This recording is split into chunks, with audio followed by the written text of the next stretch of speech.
Yes, welcome back to Krish Learning Platform and இந்த வீடியோவில் என்ன பார்க்க போகிறோம் அப்படின்னா எக்ஸாம் பேப்பர் ப்ரெசன்டேஷன் தான் பார்க்க போகிறோம். ஸோ எக்ஸாம் பேப்பர் ப்ரெசன்டேஷனில் சேஃப் ஃபவுண்டேஷன் பொறுத்த வரைக்கும் 2 பேப்பர் தான் important, like accounts and law. Okay, because பிசிகேவாக இருக்கட்டும், அதாவது paper 3 and paper 4. Okay, so இது ரெண்டுமே எம்சிக்யூ கொஷின்ஸ். ஓகே, ஸோ நீங்கள் வந்துட்டு ப்ரெசன்டேஷனில் வந்துட்டு வெறும் சர்க்கிள் தான் பண்ண போகிறீங்க. ஸோ அது வந்துட்டு எல்லாருமே ஒரே மாதிரி தான் பண்ணணும். ஓகே, ஸோ அதில் வந்துட்டு ப்ரெசன்டேஷனில் மார்க் கிடைக்குமா, ஸோ நல்லா பண்ணணுமா அப்படின்னா அதெல்லாம் கிடையாது. ஓகே, ஸோ மெயினாக பார்க்க வேண்டியது அக்கௌண்ட்ஸ் அண்ட் லா தான். ஸோ அக்கௌண்ட்ஸ் பேப்பர் எடுத்துக்கிட்டோம் அப்படின்னா ஃபஸ்ட்டு வந்துட்டு presentation is not so important. So presentation வந்துட்டு இம்பார்ட்டண்ட்டே கிடையாது. ஏன் அப்படின்னா இப்போ உங்களுக்கு இருக்கிறது டைம் வந்துட்டு 3 hours தான். Okay, so out of that 3 hours உங்களுக்கு வந்துட்டு அட்லீஸ்ட் ஒரு 10 minutes செக்கிங்க்கு வேணும். ஓகே ஓகே ஸோ செக்கிங் பண்ணாமல் ஆக்சுவலி பேப்பர் வந்துட்டு லென்த்தியாக இருக்கும். ஸோ அக்கௌண்ட்ஸ் பேப்பர் வந்துட்டு லென்த்தியாக இருக்கிறதுனால 10 minutes செக்கிங் டைம் கூட உங்களுக்கு வந்துட்டு லைக் கன்ஸ்ட்ரைன் மாதிரி தான். ஸோ நீங்கள் வந்துட்டு லைக் கிடைக்கிற டைம்லாம் நீங்கள் வந்துட்டு நல்லா யூஸ் பண்ணிக்கணும். ஓகே, ஸோ அக்கௌண்ட்ஸ் பேப்பரில் ப்ரெசன்டேஷன் எப்படிலாம் பண்ணலாம் அப்படின்னா லைன்ஸ் ட்ரா பண்ணலாம். ஓகே, ஸோ லைன்ஸ் ட்ரா பண்ணலாம்.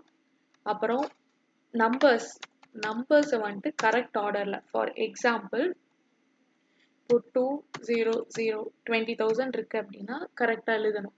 அடுத்து 1000 வந்துட்டு இப்படி எழுதக்கூடாது.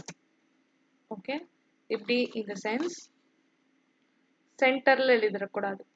ஓகே, ஸோ ஈச் நம்பர் வந்துட்டு ஆர்டரில் இருக்கணும். ஓகே, ஸோ அந்த மாதிரி இருக்கணும். அதாவது இங்கே 0க்கு நேராக இந்த மாதிரி இருக்கிறது மாதிரி நீங்கள் வந்துட்டு அரேஞ்ச் பண்ணிக்கலாம். Okay, so lines numbers important and date இருக்கணும், பர்டிகுலர்ஸ் காலம் இருக்கணும், அமௌண்ட் ருபி காலம் இருக்கணும். ருபி காலம் இன் த சென்ஸ் மேலே ருபி அப்படின்னு எழுதியிருக்கணும். So for example journal entry அப்படின்னா in the books of,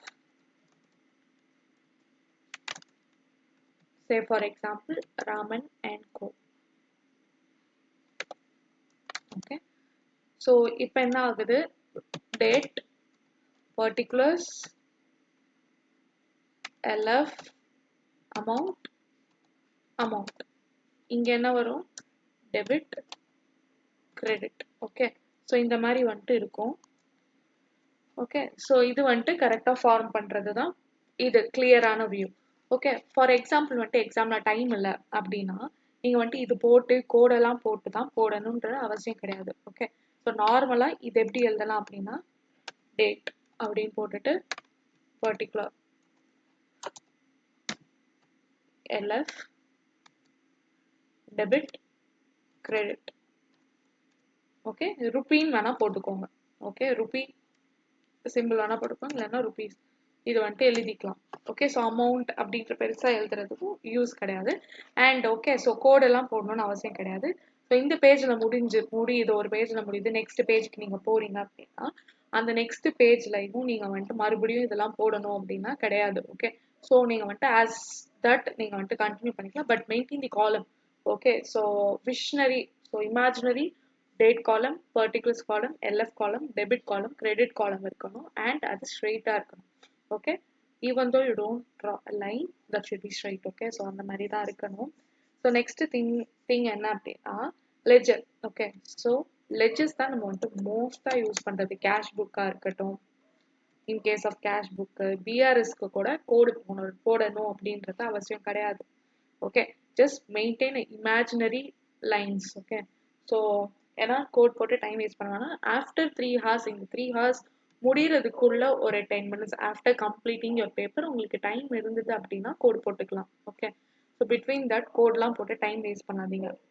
okay, so அந்த ப்ரெசன்டேஷன் வந்துட்டு போதும். அண்ட் இன்னொரு இம்பார்ட்டண்ட்டான கீ என்ன அப்படின்னா delivering what you know in an understandable way is the key. Okay, so உங்களுக்கு தெரிகிறதா கான்செப்ட்ஸை ப்ரெசன்டேஷன் மூலியமாக தான் வெளிப்படுத்தணும். எனக்கு நல்லா அந்த கான்செப்ட் தெரியும், ப்ரெசன்டேஷன் நல்லா பண்ணணும்னு அவசியம் இல்லை. ஓகே, ஸோ ஹேண்ட் ரைட்டிங் கூட எவ்வளோ மோசமாக ஃபர்ஸ்ட் பேப்பரில் வந்துட்டு நல்லா எழுதுவோம், போக போக லைக் ஹேண்ட் ரைட்டிங் குறைஞ்சிட்டே வரும்ல. ஸோ அந்த மாதிரி கூட எழுதணும், ஃபர்ஸ்ட்லேருந்தே எப்படி வேணாலும் எழுதலாம். For example plant and machinery இருக்கு,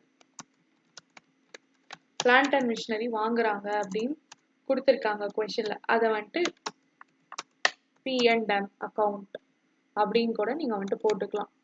okay, so they will test on your concepts. Okay, கான்செப்ட்ஸில் தான் டெஸ்ட் பண்ணுவாங்களே தவிர்த்து ப்ரெசன்டேஷன் எப்படி இருக்குது, கோடு போட்டிருக்கீங்களா, அதெல்லாம் டெஸ்ட் பண்ண மாட்டாங்க. பிகாஸ் நம்ம வந்துட்டு பிளாக் பென் மட்டும்தான் யூஸ் பண்ண போகிறோம், பிளாக் பென் மட்டும் தான் யூஸ் பண்ண போகிறோம். ஸோ அவங்களுக்கு வந்துட்டு என்ன பார்த்தாலுமே ஒரே மாதிரியே தான் இருக்கும்.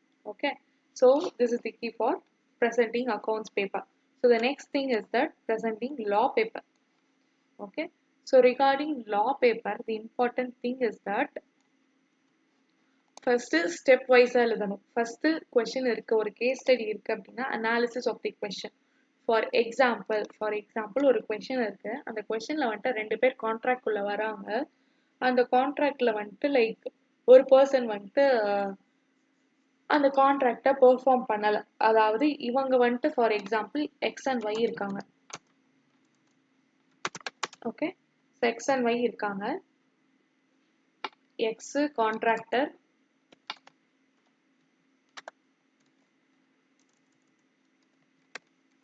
Y contracting. Okay, X contractor, Y contracting.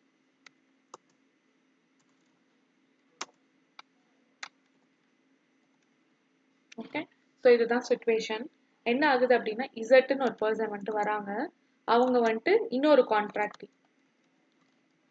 எப்படி அப்படின்னா இவங்க கிட்ட வந்துட்டு ஒரு 10 புக்ஸ் இருக்கு. ஓகே, ஸோ 10 புக்ஸை நான் பிரிண்ட் பண்ணி தரேன் அப்படின்னு சொல்லிட்டு கான்ட்ராக்ட் போட்டிருக்காங்க. எவ்வளோ ருபீஸ்க்கு அப்படின்னா 10,000 ருபீஸ்க்கு.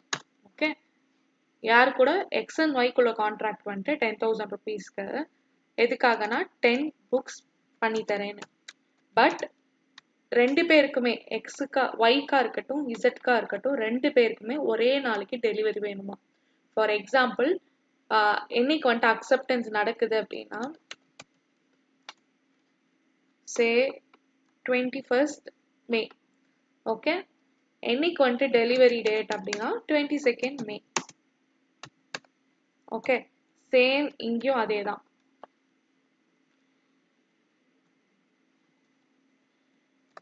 ஸோ இங்கேயும் அதே தான். பட் இங்கே எவ்வளோ ருபீஸ் அப்படின்னா இவங்க வந்துட்டு 25,000 நான் தரேன் அப்படின்னு சொல்கிறாங்க. அண்ட் எத்தனை புக்ஸ் என்ன அப்படின்னா சேம் 10 புக்ஸ். ஓகே, ரெண்டு பேருக்கும் ஒரே நாள் தான் டெலிவரி வேணும். இவர்கிட்ட ஒரே ஒரு மிஷின் தான் இருக்குது, ஒரே ஒரு பிரிண்டிங் அண்ட் பைண்டிங் மிஷின் இருக்குது. ஓகே, அதோட லோடே ஒரு நாளைக்கு 10 புக்ஸ் தான் பண்ண முடியும். ஓகே, ஸோ நீங்கள் வந்துட்டு எய்தர் ஒய்யோட கான்ட்ராக்ட் அக்செப்ட் பண்ணி ஆகணும், இல்லைனா இசட்டோட கான்ட்ராக்ட் அக்செப்ட் பண்ணி ஆகணும்.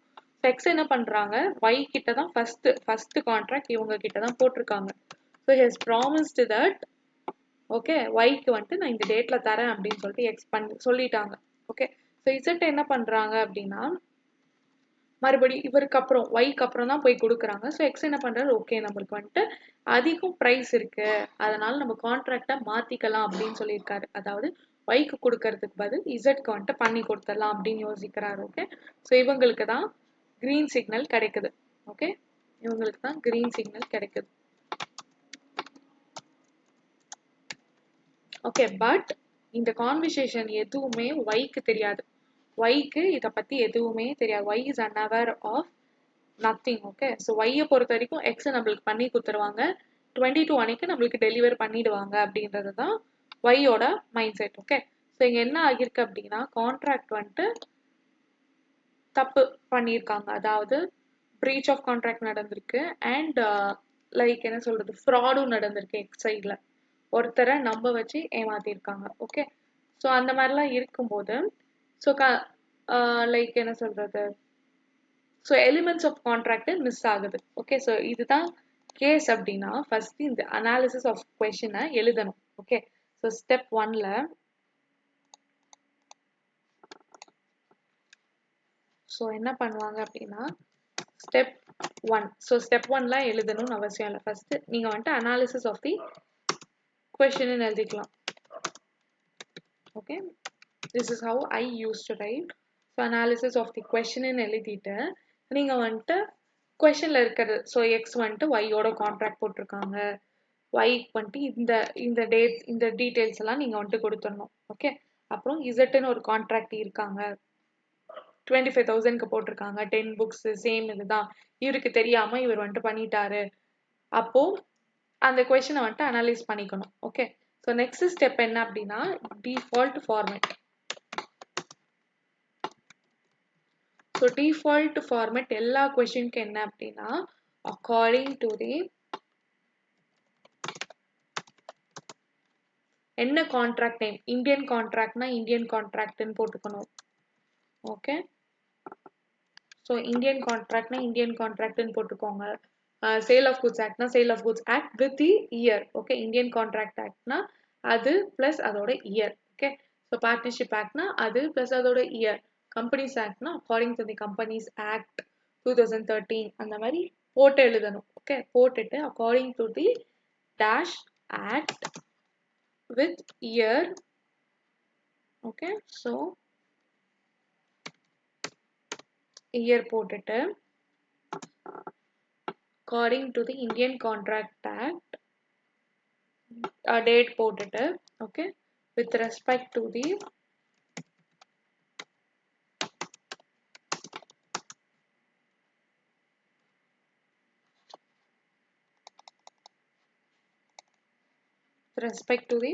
required provisions, required provision அப்படின்னு போட்டுக்கலாம். இல்லைன்னா required, இது ஒரு option, provision option number 1, option number 1. Okay, இல்லை அப்படின்னா option number 2 is according to the dash act அதோட number with respect to the required section and subsection. Okay,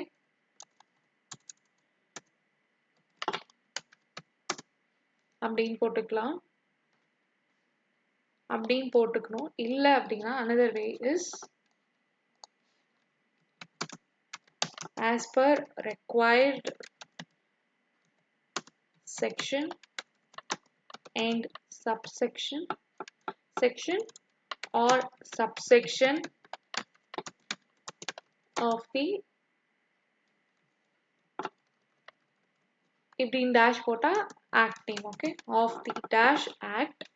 Same wise year is compulsory. Okay, so year is compulsory. Section name and all is not at all important. Section name எழுதணும்னு அவசியமே கிடையாது. Okay, so அதை ஞாபகம் வச்சுக்கணும்னு அவசியம் கிடையாது. Only we should remember the section 8. Okay, section 8 இது Companies Actல non-profit organization, charitable organization ஓடது.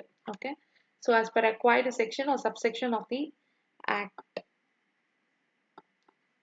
Okay, so இப்படி ஒரு format இருக்கு.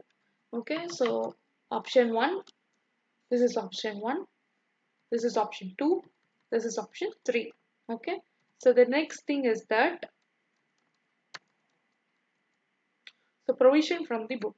So இதுதான் question அப்படின்னா when this is your question, so இது question அப்படின்னா அப்போ first என்ன step, analysis of the question. Next என்ன பண்றோம், default format இருக்கு, and the third thing is the provision. So you need to write the provision. Provision எப்படின்னா bookல இருக்கிறத எழுதணும். So you can write your own words, own languageல எழுதலாம். Own language in the sense Englishல,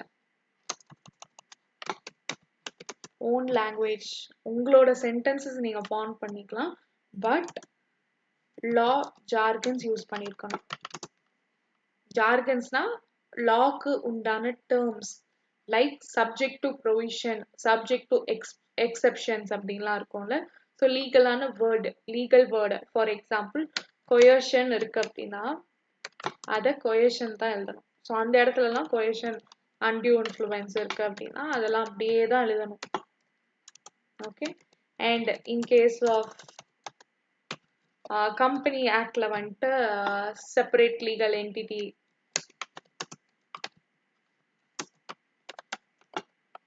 இந்த மாதிரிலாம் இருந்தது அப்படின்னா நம்ம அந்த வேர்ட்ஸ் எல்லாம் மாற்ற முடியாது. அந்த டேர்ம்ஸ், அந்த கீ பாயிண்ட்ஸ் அப்படியே தான் எழுதணும். So those are called as law jargons. Okay, so law jargons should be preserved. So law jargons மட்டும் தெரிஞ்சது அப்படின்னா நீங்கள் ஓன் வேர்ட்ஸில் எழுதுனா கம்ப்ளீட் மார்க்ஸ் கொடுத்துருவாங்க. So the final step is that combining step 1 and step 3. What is the step 1? Analysis of the question. What is the step 3? Provision.